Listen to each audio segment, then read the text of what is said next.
നരേന്ദ്രമോദി സർക്കാരിന്റെ ഭരണത്തിൽ ഭാരതം സമസ്ത മേഖലയിലും ആശാവഹമായ മാറ്റം കൈവരിച്ചുവെന്ന് ബിജെപി മുൻ സംസ്ഥാന president advocate P S Sreedharan Pillai Mavungal കോട്ടപ്പാറയിൽ എൻഡിഎ സ്ഥാനാർത്ഥി ബൽരാജിന്റെ തെരഞ്ഞെടുപ്പ് പ്രചരണാർത്ഥം നടത്തിയ പൊതുയോഗം ഉദ്ഘാടനം ചെയ്ത് സംസാരിക്കുകയായിരുന്നു അദ്ദേഹം.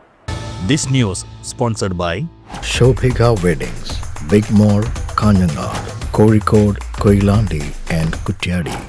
കഴിഞ്ഞ 12 വർഷക്കാലത്തെ നരേന്ദ്രമോദി സർക്കാരിന്റെ ഭരണത്തിൽ ഭാരതം സമസ്ത മേഖലയിലും ആശാവഹമായ മാറ്റം കൈവരിച്ചുവെന്നും എല്ലാ ജനവിഭാഗങ്ങളെയും ചേർത്തുപിടിച്ചാണ് എൻഡിഎ സർക്കാർ ഭരണം നടത്തുന്നതെന്നും ബിജെപി മുൻ സംസ്ഥാന president advocate P S Sreedharan Pillai പറഞ്ഞു.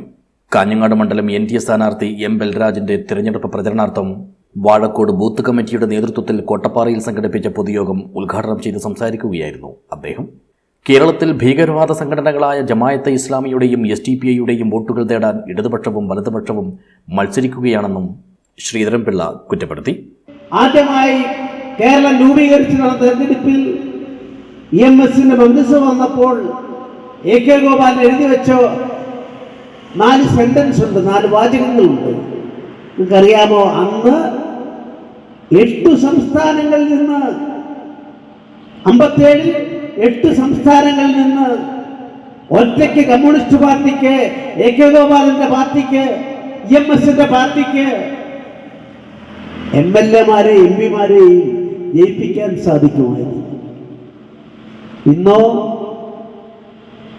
ഇന്ന് ആകെ കിട്ടിയ വോട്ടിംഗ് ശതമാനം 8% മുതൽ 10% വരെ വോട്ട് കിട്ടിയ പാർട്ടി 46 MP പാർട്ടി ചുരുങ്ങി ഈ കേരളമെന്ന ഒരു തുരുത്തിൽ മാത്രമായി അവശേഷിക്കുന്ന രാഷ്ട്രീയ പരിസ്ഥിതിയാണ് നമ്മുടെ മുമ്പിലുള്ളത്.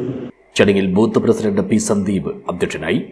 ബിജെപി ജില്ലാ കമ്മിറ്റി അംഗം E Krishnan, general secretary KK Venugopal, സംസ്ഥാന സമിതി അംഗം A വേലായുധൻ, മണ്ഡലം പ്രസിഡന്റുമാരായ M പ്രശാന്ത്, വിനീത് മുണ്ടമാണി, മഹിളാ മോർച്ച ജില്ലാ പ്രസിഡന്റ് HR സുകന്യ, മണ്ഡലം president K Shobhana, BJP Madikkai panchayat committee president M Prakashan, general secretary Ratheesh Kalyanam എന്നിവർ സംസാരിച്ചു. PK റിനേഷ് സ്വാഗതവും K ബിജു തുമ്പയിൽ നന്ദിയും പറഞ്ഞു. News bureau, Kanhangad.